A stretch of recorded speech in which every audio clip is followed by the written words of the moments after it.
Welcome to the second of 3 narrated PowerPoint videos for Laboratory 1 for BBE 4023 Process Control and Instrumentation.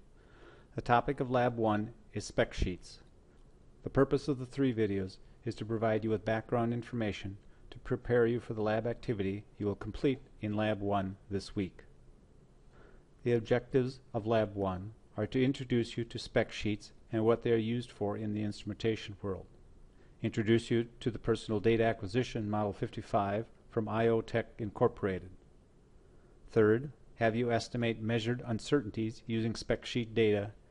And fourth, have you answer some questions about the PDAC 55 unit, magnehelic pressure gauges, and pH electrodes using spec sheets posted on the class website. This video introduces you to the Personal Data Acquisition Model 55 unit, which we will abbreviate as PDAC 55. As mentioned in the previous video, there is a lab handout that accompanies this presentation. Hopefully you have it with you as you watch this video. And again, when you come to lab this week, you'll be able to access the PDAC 55 user manual and spec sheets for magnehelic differential pressure gauges and pH electrodes as you answer questions about spec sheets and each of the devices. These materials will be in Section 1 of the course Moodle website under Laboratory 1 Materials and Activities. You may want to pause the video and open up the PDAC 55 user manual to Section 2, since I will be referring to it later. We will refer to the Personal Data Acquisition Unit as the PDAC 55 or simply as the PDAC. The PDAC 55 is a compact data acquisition device that interfaces sensors and other devices to a personal computer through a USB cable and port. Once connected and using special software, you can collect data from sensors attached to the PDAC, display the readings, plot graphs of the data, and save the data. The PDAC also allows you to transmit digital signals that can be used for control. You will use the PDAC 55 unit several times in lab during this course. You can get an idea of what the PDAC looks like by looking at the figure on page 2-13 of the PDAC 55 user manual on the class website. You'll also be able to see them in lab. In the BBE 4023 labs, you'll use the PDAC 55 units several times. In lab next week, you will use the PDAC 55 interfacing hardware with the Personal DAC View software. In later labs, you'll use another more convenient software package called Daisy Lab. Let's begin our tour of the PDAC 55 by looking at how you physically connect the unit to a computer and how you connect sensors and other equipment to the PDAC 55 unit. Please take a look at the figure at the top of page 2-13 of the user manual. One side of the unit is labeled analog channels. The other side is labeled digital I-O and frequency channels. Look at the analog channels. They are labeled 1L, 1H, COM, 2L, 2H, 3L, 3H, 4L, 4H, COM, 5L, and 5H. The 2 COM channels are analog common grounds. The PDAC can be wired or connected to 5 double-ended inputs. They are numbered 1 through 5. Double-ended inputs have 2 wire connections, so both the L and H terminals are used. So terminals 1L and 1H are used to connect a single double-ended input to channel 1. A second double-ended input could be connected to channel 3 using 3L and 3H. The PDAC 55 can also be wired to 10 single-ended inputs. Single-ended inputs have 2 wires too, but one wire is at ground and is connected to the COM connection. To connect 10 single-ended inputs, you could connect one lead to one of the terminals labeled 1L, 1H, 2L, 2H, and on till 5L and 5H. The other lead, the ground, is connected to the COM. If you had 10 single-ended inputs, you could have 5 ground wires connected to each COM. The data acquisition software needs to be programmed correctly to keep track of which analog input is connected to which channel. We will talk about the software in a future lab. The PDAC 55 is connected to a computer using a universal series bus, more commonly known as a USB port. The USB connection provides communications between the computer and the PDAC 55, and it provides power to the PDAC 55. The USB connection is able to communicate with input lines, output lines, and control lines. Take a look at the figure at the top of page 2-5. This is a simple sketch of how single-ended analog inputs and double-ended analog inputs are connected to the PDAC. The connections to channel 1L, 1H, and COM are single-ended voltage inputs. The connections to channel 1L, 1H, and COM are two single-ended voltage inputs. The voltages V1 and V2 could be power supplies with resistors in series. In future labs, you will attach a 5-volt power supply through a single-turn potentiometer to the PDAC55 unit as an example of a single-ended voltage input. The single-turn potentiometer changes the resistance in the circuit, which will allow you to change the voltage read by the PDAC55 on the channel you use. With single-ended inputs, one lead or wire is connected to one of the PDAC55 analog input channels, and the other wire, the ground, is attached to COM. The figure on page 2-5 also shows how a double-ended input, also called differential input, is connected. Thermocouples are an example double-ended input. Thermocouple wire has two wires made of dissimilar metals. For example, Type T thermocouple wire has one wire of copper and one wire of constantan. By connecting the two wires to 1L and one to 1H, the PDAC55 and data acquisition software can read the temperature at V3, which is a junction made by connecting the two dissimilar wires together. We will discuss thermocouples more in class later. In future labs, you'll connect thermocouples to the PDAC55 and program the data acquisition software to read thermocouple temperatures. At this point, simply remember that thermocouples are an example of a double-ended analog input. The table on page 2-9 lists the analog voltage input ranges that the PDAC55 can be programmed to handle. They range from minus 20 volts to plus 20 volts in the differential mode, down to minus 31 millivolts to plus 31 millivolts.